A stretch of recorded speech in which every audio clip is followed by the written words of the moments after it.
కృపా కనికరం మా తండ్రి, ప్రేమ కలిగినటువంటి మా రాజా, నీ ప్రేమ వాత్సల్యతను బట్టి, నీ కృపను బట్టి తిరిగి సాయంకాల సమయంలో మరొక తూరి తండ్రి నీ సన్నిధిలో ప్రార్థించడానికి ఇచ్చిన సదవకాశాన్ని బట్టి నీకు ఉన్న స్తోత్రం చెల్లించుకుంటున్నాను.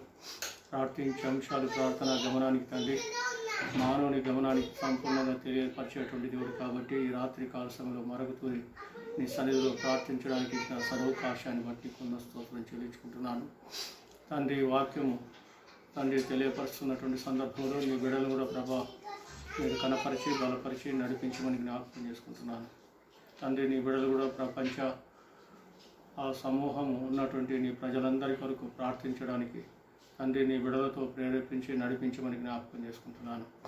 వాక్యపు వెలుగులో తండ్రి పరిశీలన చేసుకున్నటువంటి సందర్భంలో నాతో నీ ప్రజలు వింటున్నటువంటి నీ ప్రజలతో మీరే స్పందించి మాట్లాడమని సమస్తను ప్రభా నీ శిరసత్వంగా తీసుకొని వచ్చి తండ్రి పరిశీలన చేసి పరీక్షించి నడిపించమని నజరైనటువంటి యేసు క్రీస్తు ఘనమైన నామమున ప్రార్థించి అడిగి వేడుకుంటున్నాం తండ్రి, ఆమేన్.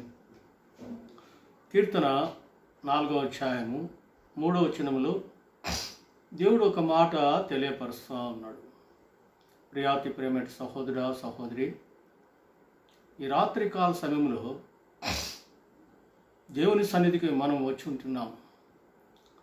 పరిస్థితులను బట్టి, సందర్భాన్ని బట్టి మనము దేవుని సన్నిధిలో ఎలా ప్రార్థించాలి, ఏ విధంగా ప్రార్థించాలి అంశాల రీతిగా తెలియపరిచేటువంటి దేవుడు కాబట్టి ఆ అంశాలు దావీదు కీర్తనకారుని జీవితంలో నుంచి మనకు కూడా కొంతవరకు తెలియపరిచి దేవుని సన్నిధిలో ఏ విధంగా మన ప్రార్థనా సారాంశాన్ని తీసుకుని అనేటువంటి అంశం ద్వారా దేవుడు తెలియపరచడానికి ఆయన సంసిద్ధంగా ఉంటున్నాడు. అందుకే 4వ అధ్యాయం అంటే కీర్తన 4వ అధ్యాయము 3వ వచనంలో యెహోవా తన భక్తులను తనకు ఏర్పరచుకొనుచున్నాడని తెలుసుకోండి, నేను యెహోవాకు మొరపెట్టగా ఆయన ఆలకించును.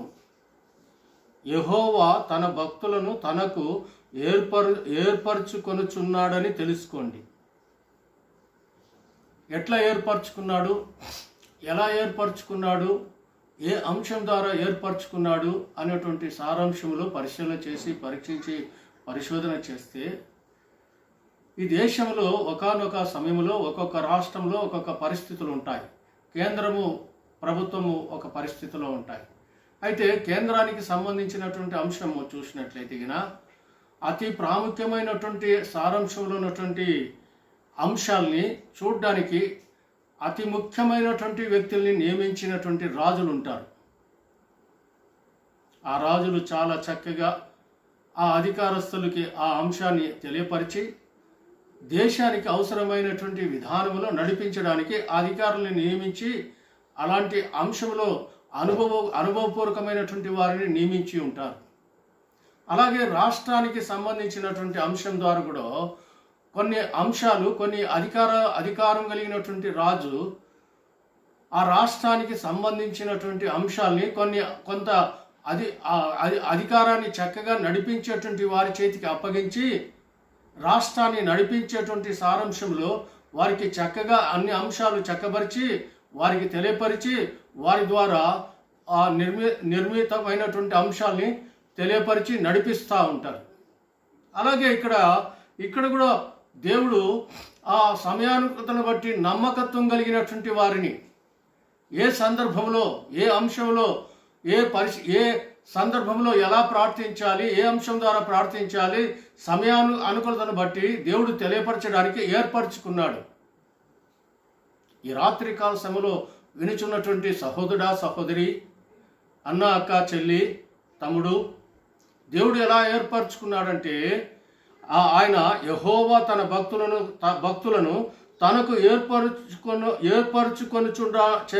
ఏర్పరచుకొనుచున్నాడని తెలుసుకోండి, నేను యెహోవాకు మొరపెట్టగా ఆయన ఆలకించును. పరిస్థితులను బట్టి ఆయన ఏర్పరచుకున్నాడు. గొర్రెపిల్ల రక్తం చేత ఆయన మానవుని పాపాన్ని కడిగి పరిశుద్ధపరిచి అతి ప్రాముఖ్యమైనటువంటి సారాంశంలో దేవుని సన్నిధికి ఈ క్లిష్టమైనటువంటి పరిస్థితుల్లో, ఈ ఇబ్బందుల్లో నుంచి, ఈ ఇరుకుల్లో నుంచి, ఈ శ్రమల్లో నుంచి, ఈ బాధల్లో నుంచి దేవుని సన్నిధికి ప్రార్థనా సారాంశాన్ని తెలియపరిచేటువంటి సారాంశంలో అతి ముఖ్యమైనటువంటి సారాంశంలో దేవుని సన్నిధికి విజ్ఞాపనలు తెలియపరచడానికి ఏర్పరచుకో ఉంటాడు. అందుకే కీర్తనకారుడు అంటున్నాడు 3వ అధ్యాయం 4వ వచనంలో, ఆ 4వ అధ్యాయం 3వ వచనంలో ఆయన అంటున్నాడు, 86వ కీర్తన 6వ వచనంలో, యెహోవా నా ప్రార్థనకు చెవియొగ్గుము, నా మనవల ధ్వని ఆలకింపుము.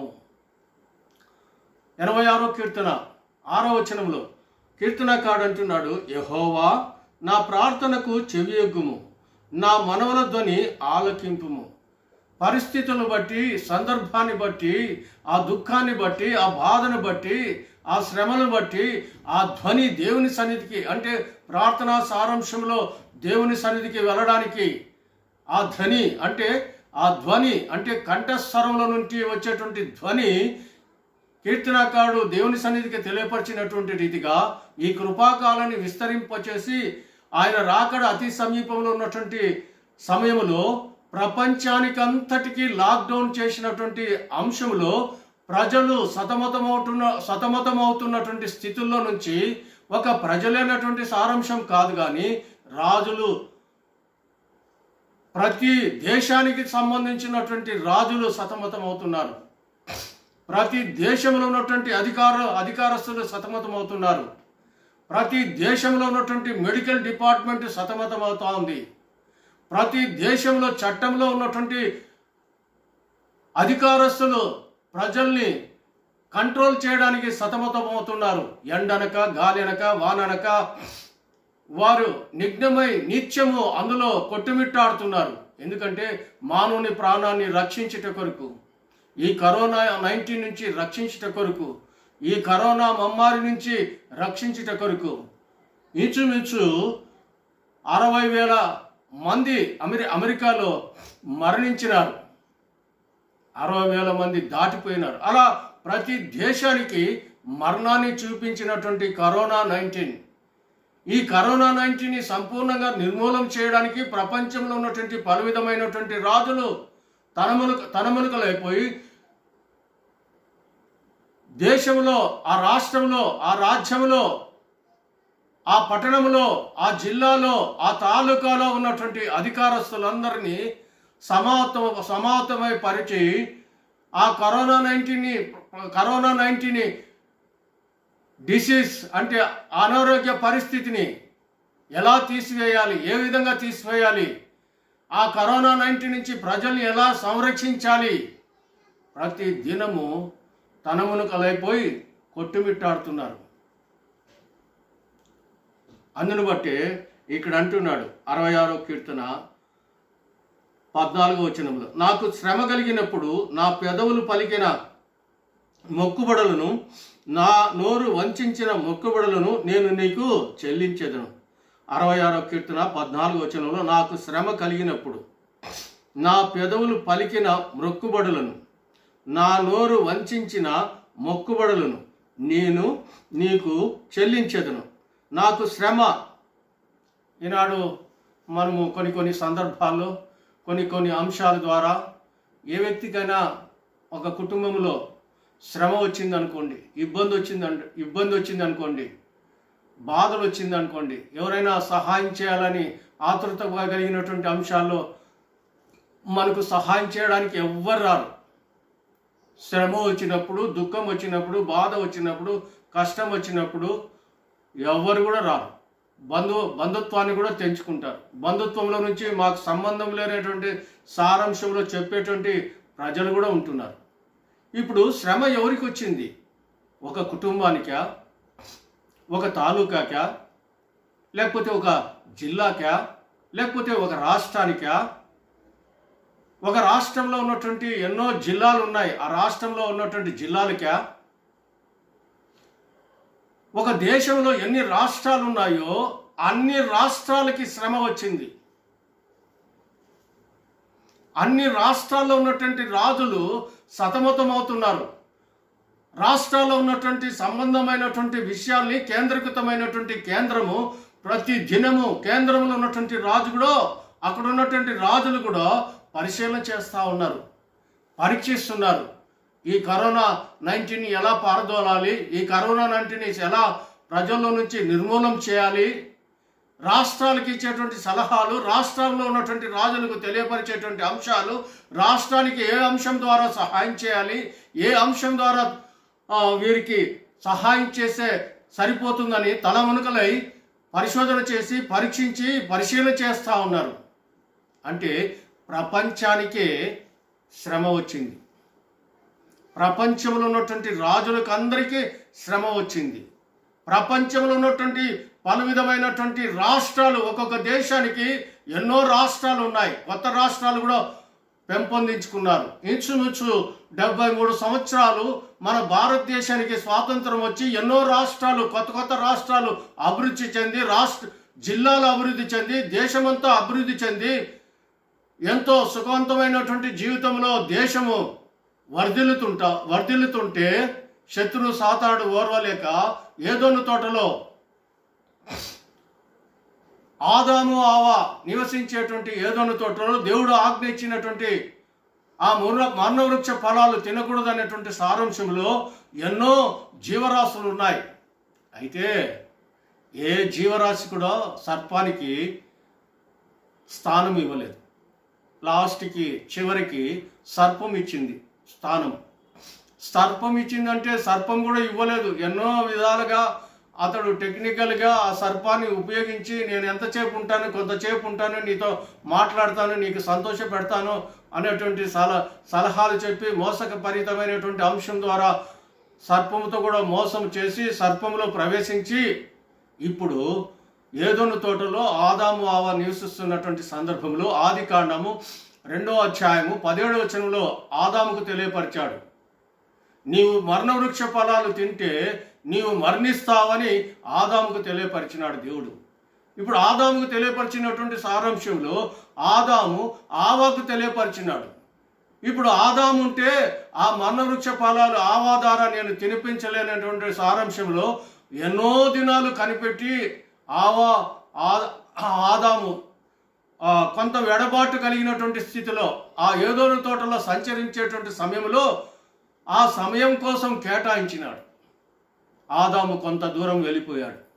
అప్పుడు చక్కగా ఆవాతో సంప్రదిస్తూ ఉన్నాడు. ఆదికాండం 3వ అధ్యాయం 3, 4, 5 వచనాల్లో ఆ సాతానుడు ఆవాతో సంప్రదించి ఆ మరణవృక్ష ఫలాలు తినిపించి ఆవా ద్వారా ఆదాము కూడా తినిపించేశాడు. ఎందుకంటే ఆవా ద్వారా అయితే ఆదాముకు తినిపించేటువంటి జ్ఞానము సాతానుడికి ఉంది. ఎందుకంటే సాతానుడు ఎప్పుడు కానీ నష్టము కలిగించేటువంటి వ్యక్తి కానీ రికవరీ చేసేటువంటి వ్యక్తి కాదు. అతడు దుర్మార్గుడు. దేవుని సృష్టి మీద పలు విధమైనటువంటి కోణంలో ఎప్పటికి కానీ నష్టము తెచ్చేదానికే ప్రయత్నం చేస్తూ ఉంటాడు. ఇప్పుడు ఆదాము కూడా ఆవా ద్వారా తినిపించేశాడు. అలాగే ప్రపంచంలో ఉన్నటువంటి రాజులందరినీ విజిటింగ్ చేసేటువంటి మ్యాన్ పవరు ఈ సాతానుడికి ఉంది. ఈ సాతానుడు ప్రతి రాజు దగ్గరికి వెళ్ళి విజిటింగ్ చేసి చక్కగా మాట్లాడి సంప్రదించి పలు విధమైనటువంటి కోణంలో ఆకర్షించబడినటువంటి రీతిగా తన వైపు ఆకర్షించుకొని తన పనిని నెరవేర్చుకునేటువంటి వ్యక్తి. అలాగే బలహీనమైనటువంటి రాజును ఎన్నిక చేసుకొని ఈ కరోనా 19 రోగాన్ని ప్రపంచానికి విస్తరింపచేసి అత్యున్నతమైనటువంటి స్థానంలో కూర్చొని నీ పట్టణాన్ని ఎలా నాశనం చేశానో చూడనేటువంటి దేవునితో సందేశం చెప్తున్నాడు.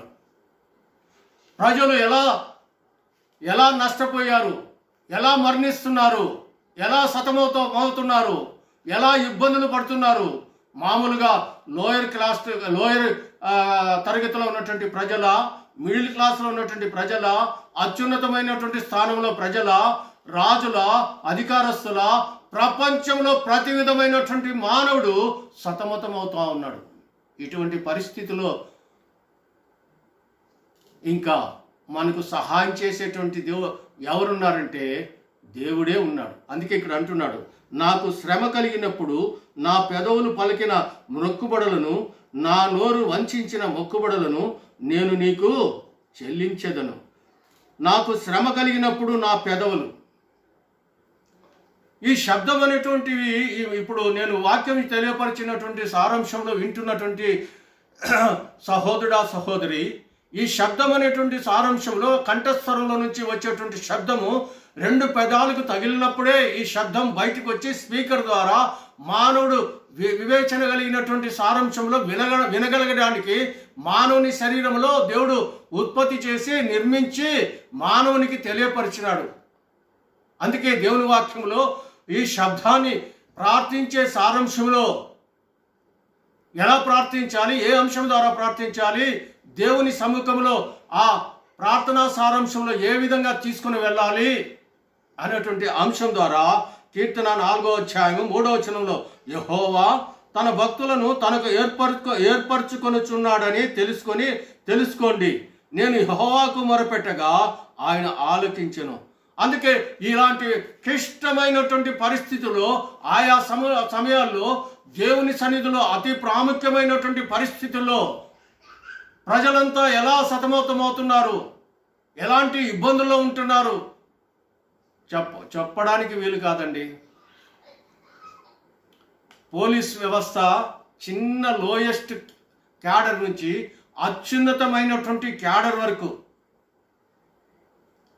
ప్రతి దినము ప్రజల మధ్యలో వారు సంచరించి పలు విధమైనటువంటి కోణంలో ఈ కరోనా-19ని సంపూర్ణంగా నిర్మూలన చేయాలని తల్లిదండ్రులు విడిచిపెట్టారు, దాంపత్య జీవితాన్ని విడిచిపెట్టారు, పిల్లల్ని విడిచిపెట్టారు, కుటుంబాన్ని విడిచిపెట్టారు.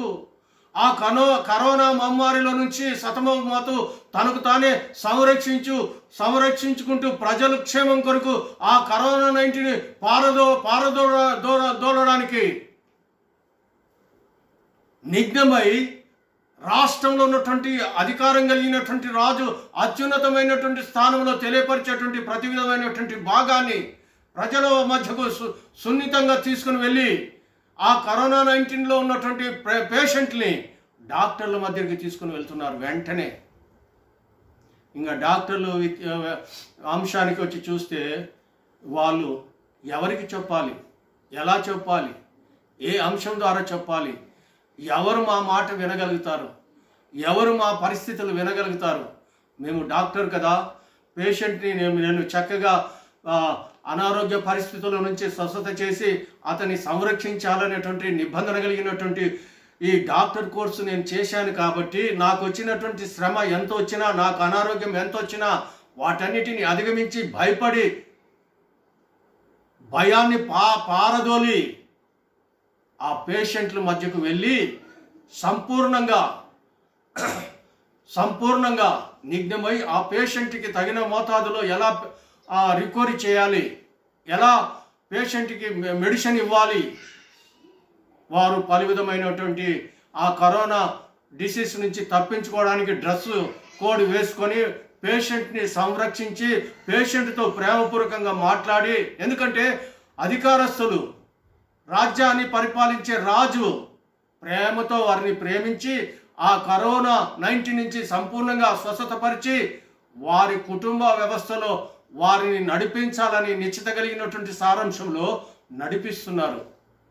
అందుకే ఎంత ప్రేమ కలిగినటువంటి దేవుడు, ఎంత కనికరం కలిగినటువంటి దేవుడు. ఈ రాత్రి కాల సమయంలో వినిచున్నటువంటి నా సహోదరుడా, నా సహోదరి, నా అక్క, నా చెల్లి, నా తమ్ముడు, నీవు ప్రార్థించడానికి ఇష్టపడుతున్నావా? ప్రార్థనా గమనాన్ని దేవుని సన్నిధికి తెలియపరచడానికి ఇష్టపడుతున్నావా? అందును బట్టి మనం అనుకుంటాం. అందుకే ఇక్కడ అంటున్నాడు, ఏమంటున్నాడంటే కీర్తన 34వ అధ్యాయము 16, 17, 6వ వచనం. ఈ వచనాల్ని గుర్తు చేసుకోండి. కీర్తన 34వ అధ్యాయము 16వ వచనము, 17వ వచనం, 6వ వచనం. దుష్క్రియలు చేయవారి జ్ఞాపకమును భూమి మీద నుండి కొట్టివేయుటకై యెహోవా సన్నిధి వారికి విరోధముగా నున్నది. దుష్క్రియలు అంటే సాతాను దుష్క్రియలు ప్రపంచానికే దుష్క్రియం చేసినటువంటి సారాంశంలో సంపూర్ణంగా భూమి మీద నుండి కొట్టివేయుటకై యెహోవా సన్నిధి వారికి విరోధముగా ఉన్నది. యెహోవా సన్నిధి, దేవుడు ఆయన సన్నిధి దేవుని ప్రజల్లో వెళ్ళి దేవుని ప్రజల్లో నుంచి సంకేతం ఇచ్చి ఆ మహమ్మారి నుంచి 19 నుంచి కరోనా నుంచి ఎలా సంరక్షించాలి, ఎలా పరిశోధన చేయాలి, ఏ విధంగా పరిశోధన చేయాలి, ఆ పేషెంట్కి ఎలా క్యూర్ చేయాలి, ఆ పేషెంట్కి ఉన్నటువంటి రోగాన్ని ఎలా తీసివేయాలి, ప్రతి విధమైనటువంటి పరిశోధన చేసేటువంటి స్థితిగతులు అతి సమీపముగా వెళ్ళి పరీక్షించి పరిశోధించి ఆ కరోనా 19 పేషెంట్ని సంపూర్ణంగా స్వస్థత చేయడానికి నిఘ్నమైనటువంటి డాక్టర్లను బట్టి జ్ఞాపకం చేసుకుంటున్నాను. యెహోవా సన్నిధి వారికి తోడుగా ఉంటుంది. అందుకే ఇక్కడ అంటున్నాడు, నీతిమంతులు మొరపెట్టగా యెహోవా ఆలకించును, వారి శ్రమలన్నిటి నుండి వారిని విడిపించును. ఈ దీనుడు మొరపెట్టగా ఆలకించును, అతని శ్రమలన్నిటిలో నుండి అతని రక్షించును. నీతిమంతులు, మనం అనుకుంటాం నీతిమంతులని. ఎలా అనుకుంటాం, ఏ విధంగా అనుకుంటాం అనేటువంటి సారాంశంలో దేవుడు తెలియపరిచేటువంటి అంశంలో నీతిమంతులు అంటే కీర్తన గ్రంథం, కీర్తన 50 అధ్యాయము 4-5 వచనములు. ఆయన తన ప్రజలకు న్యాయము తీర్చుటకై బలి అర్పణ చేత నాతో నిబంధన చేసుకొని నా భక్తులను నా యొద్దకు సమకూర్చుడని మీది ఆకాశమును భూమిని పిలుచుచున్నాడు. ఆయన తన ప్రజలకు న్యాయము తీర్చుటకై బలి అర్పణ చేత నాతో నిబంధన చేసుకొని నా భక్తులను నా యొద్దకు సమకూర్చుడని మీది ఆకాశమును భూమిని పిలుచుచున్నాడు. భూమిపైన ఉన్నటువంటి వారిని బలి అర్పణ తన ప్రజలకు న్యాయం తీర్చుటకై, ఇప్పుడు న్యాయం తీర్చాలి, ప్రజలకు స్వస్థత కలగాలి, ప్రజలకి క్షేమం కలగాలి, ప్రజలకి సంతోషం కలగాలి, ఈ కరోనా 19ని సంపూర్ణంగా నిర్మూలన చేయాలి. ఇప్పుడు ఈ కరోనా 19ని సంపూర్ణంగా నిర్మూలన చేయాలంటే గొర్రెపిల్ల రక్తము చేత మొదటి ఆదాము ద్వారా పరిపక్వమైనటువంటి మరణాన్ని చూసి నిత్య నరకాగ్ని జోగుచున్నటువంటి మానవుని కొరకు 2015 సంవత్సరాల క్రితమే మానవుని పాపముల నిమిత్తమై నడినెత్తి నుంచి కింద అరికాల పాదముల వరకు సంపూర్ణంగా క్రయము చెల్లించి మానవుని విడిపించుట కొరకు, మానవుని పరిశుద్ధపరచుట కొరకు, మానవుని సంపూర్ణంగా స్వస్థతపరచుట కొరకు ఆయన రక్తము చేత కొనబడినటువంటి స్వాస్యము. అందుకే మరణాన్ని జయించాడు, పాతాళాన్ని జయించాడు, సమాధిని జయించాడు, ఈ కృపాకాలాన్ని విస్తరింపచేశాడు. ఆయన ఏర్పరచుకున్నాడు బలి అర్పణ చేత ప్రార్థనా సారాంశాన్ని దేవుని సన్నిధికి తెలియపరచడానికి.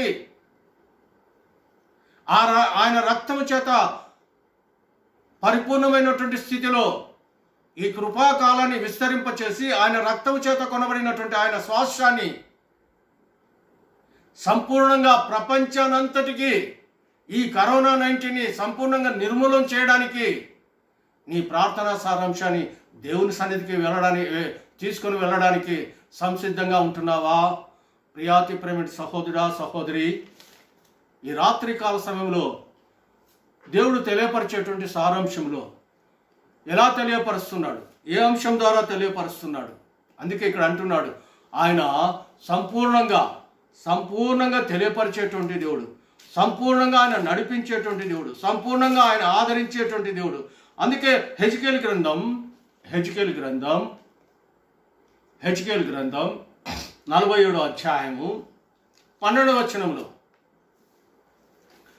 వచనంలో నది తీరమున, హెజ్కేలు 47:12 వచనం, నది తీరమున ఇరుపక్కల ఆహారమిచ్చు సకల జాతి వృక్షములు పెరుగును, వాటి ఆకులు వాడిపోవు, వాటి కాయలు ఎప్పటికీ రాలవు.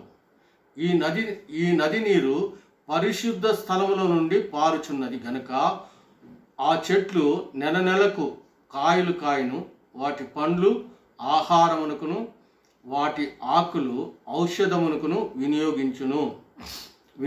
అయితే భూమి మీద మానవుడి నివాసం కలిగినటువంటి స్థితిగతుల్లో ఇంతవరకు ప్రపంచంలో పలు విధమైనటువంటి కోణంలో మానవునికి అంటే అనారోగ్య డిసీజ్ వచ్చినప్పుడు దేశంలో ఆ అనారోగ్య పరిస్థితిని బట్టి మెడిసిన్ కనిపెట్టడానికి ఎన్నో ఔషధ మొక్కలు దేవుడు వాటిని అభివృద్ధి పరిచాడు. అలాగే ఈ కరోనా 19కి కూడా ఈ రోగంలో నుంచి తీసివేయటానికి కూడా ప్రపంచంలో ఉన్నటువంటి పలు విధమైనటువంటి శాస్త్రులు, పరిశోధకులు, సైంటిస్టులు, డాక్టర్లు ఒక దేశానికి సంబంధించినటువంటి సారాంశం కాదండి, ప్రపంచంలో ఉన్నటువంటి పలు విధమైనటువంటి దేశంలో నుంచి ఈ కరోనా 19కి మెడిసిన్ కనిపెట్టడానికి ఆయా దేశంలో ఉన్నటువంటి అధికారాన్నంతటినీ ఉపయోగించి సంపూర్ణంగా కరోనా 19ని నిర్మూలన చేయాలని తలమునకలై పరిశోధన చేస్తున్నారు. తొందరగా ఈ కరోనా 19కి మెడిసిన్ అందుబాటులో తీసుకొని రావడానికి దేవుడు సంపూర్ణంగా ఆయా దేశాల్లో, ఆయా పట్టణాల్లో ఉన్నటువంటి ప్రజలకు తెలియపరిచి ఇక్కడ అంటున్నాడు, ఈ నది ఎక్కడుంది? యెరూషలేములో ఉంది, ఇశ్రాయేలు పట్టణంలో ఉంది, గలిలయ సముద్రంలో నుంచి యోర్దాను నది పారుతుంది, ఈ యోర్దాను ఇరుపక్కల ఈ చెట్లు మొలుస్తుంది. ఈ ప్రపంచానికి సాధకమైనటువంటి పలు విధమైనటువంటి రోగ నిరోధక సారాంశంలో నుంచి మెడిసిన్ కనిపెట్టి ప్రపంచానికి అందుబాటులో తీసుకొచ్చేటి యోర్దాను నది. ఈ యోర్దాను నది ఇరుపక్కల మానవునికి అనారోగ్య పరిస్థితిలో కొట్టుమిట్టాడుతున్నటువంటి సందర్భంలో, అంటే ప్రతి దేశంలో ఉంది, ప్రతి పట్టణంలో ఉంది.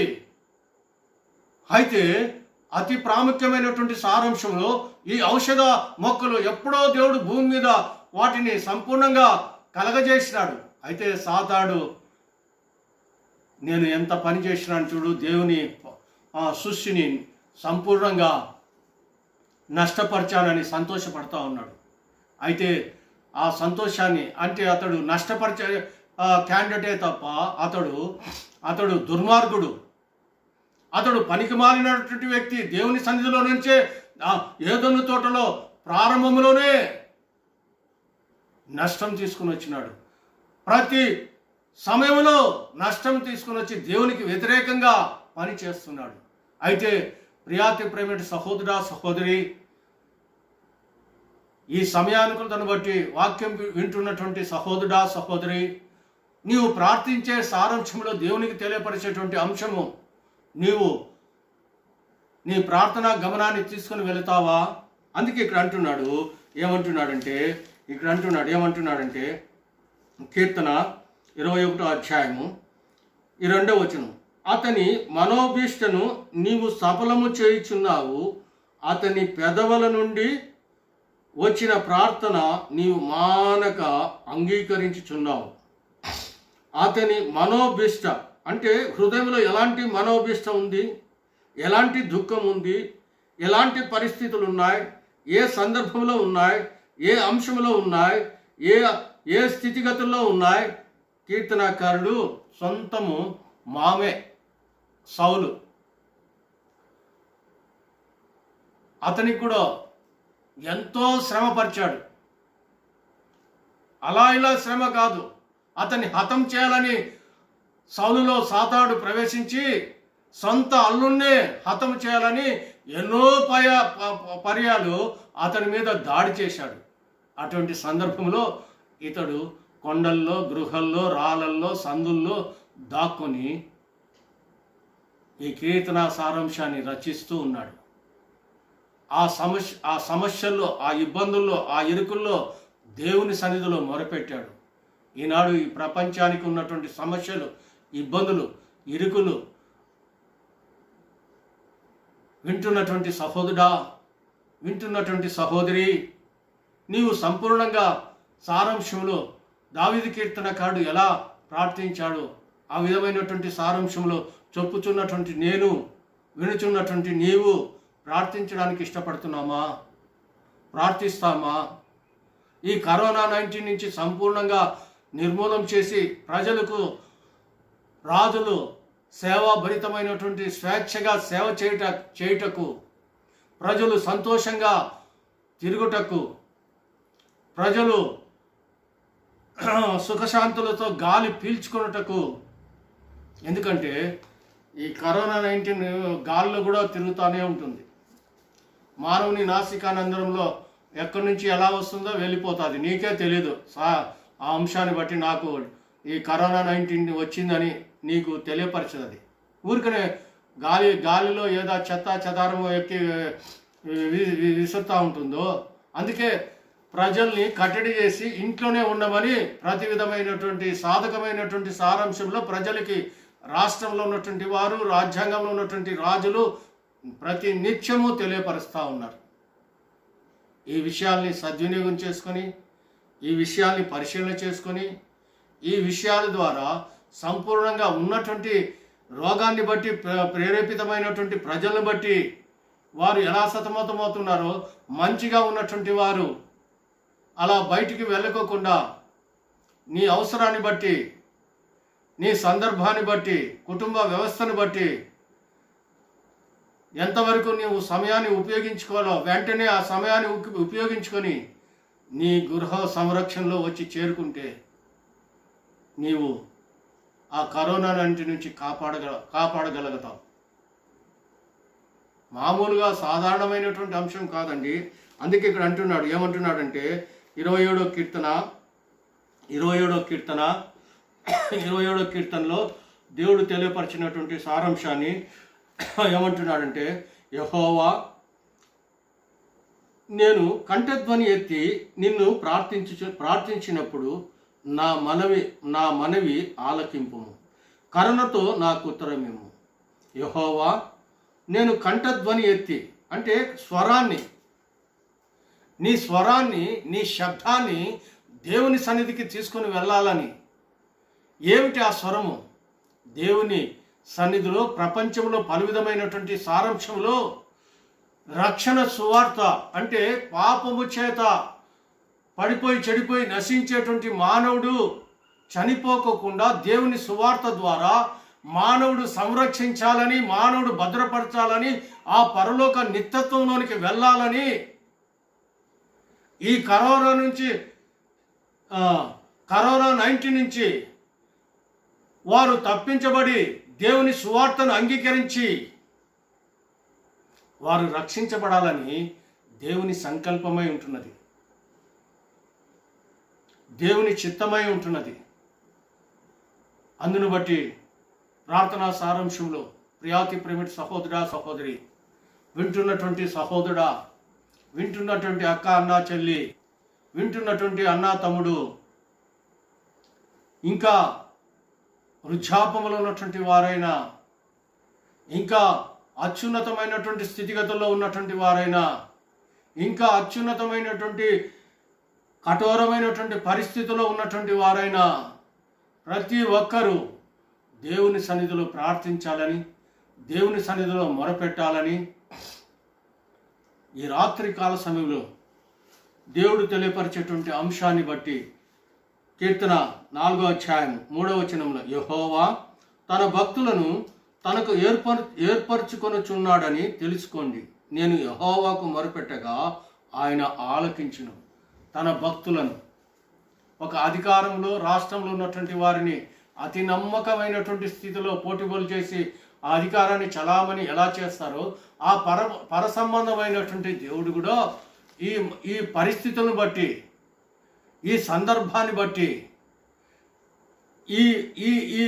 ఎలా ప్రార్థించాలి, ఏ విధంగా ప్రార్థించాలి, ఏ అంశం ద్వారా ప్రార్థించాలి, ప్రార్థనా గమనాన్ని దేవుని సన్నిధికి ఎలా తీసుకొని పోవాలి అనేటువంటి నిశ్చిత కలిగినటువంటి సారాంశంలో ఈ వాక్యపు వెలుగులో వినిచున్నటువంటి సహోదరునికి, సహోదరికి, అన్నకి, అక్కకి తెలియపరచడానికి దేవుడు ఇష్టపడతా ఉన్నాడు. నీవు ప్రార్థించినట్టయితే గిన ఈ కరోనా-19 సంపూర్ణంగా నిర్మూలన చేయొచ్చు. ప్రభు ఈ వాక్యం దీవించునుగాక. ప్రార్థించుకుందాం. కృపా కనికరం మా తండ్రి, ప్రేమ కలిగినటువంటి మహారాజా, నీ ప్రేమ వాత్సల్యతను బట్టి, నీ కృపను బట్టి ఈ రాత్రికాల సమయంలో మరొక తూరి తండ్రి ప్రార్థించడానికి ఇచ్చిన సదవకాశాన్ని బట్టి నీ కొంద స్తోత్రం చెల్లించుకుంటున్నాను. ప్రార్థించే అంశాలు ప్రార్థన గమనానికి ఏ విధంగా తీసుకొని రావాలి, ఎలా తీసుకొని రావాలి, ఏ అంశం ద్వారా తీసుకొని రావాలి, మానవుని గమనాన్ని సంపూర్ణంగా పరిశీలన చేసి పరీక్షించి నడిపించేటువంటి దేవుడు కాబట్టి ఈ రాత్రికాల సమయంలో తండ్రి ఈ కరోనా-19 నుంచి ప్రజలందరినీ సంరక్షించి భద్రపరిచి నడిపించడానికి కావాల్సినటువంటి తాత్పర్యాన్ని నీ సన్నిధిలో సాగిలపడి ప్రార్థించడానికి ఇచ్చినటువంటి సదవకాశాన్ని బట్టి నీకు వంద స్తోత్రం చెల్లించుకుంటున్నాను. ప్రపంచమంతా శ్రమల్లో ఉంటున్నది. ఒక దేశం కాదు, ఒక రాష్ట్రం కాదు. ఇలాంటి సందర్భంలో ఎవరు మాకు సహాయం చేయగలుగుతారు? ఎవరు మమ్మల్ని ఆదరించగలుగుతారు? ఎవరు మమ్మల్ని నడిపించగలుగుతారు? మీరొక్కరే తండ్రి, ఆదరించేటువంటి దేవుడు, బలపరిచేటువంటి దేవుడు, సహాయం చేసేటువంటి దేవుడు. అందును బట్టి ఈ సమయానుకూలతను బట్టి మా ప్రార్థన గమనాన్ని సంపూర్ణంగా నీ సన్నిధికి తీసుకుని వచ్చి తెలియపరిచి ప్రార్థన విజ్ఞాపనలు నీ సన్నిధిలో మొరపెట్టుకోవడానికి ఇచ్చిన ఆధిక్యతను బట్టి వందనం స్తోత్రం చెల్లించుకుంటూ సమస్తముని నీ చేతిగా చెప్పుకుంటూ నజరైనటువంటి యేసు క్రీస్తు ఘనమైన నామమున ప్రార్థించి అడిగి వేడుకుంటున్నాను తండ్రి యొక్కయు కుమారుని యొక్కయు పరిశుద్ధాత్మ దేవుడు ఇప్పుడును ఎల్లప్పుడును సర్వప్రపంచానికి కఠోరమైనటువంటి శ్రమల్లో ఉన్నటువంటి బిడ్డల అందరికీ తోడైయుండునుగాక. ఆమెన్.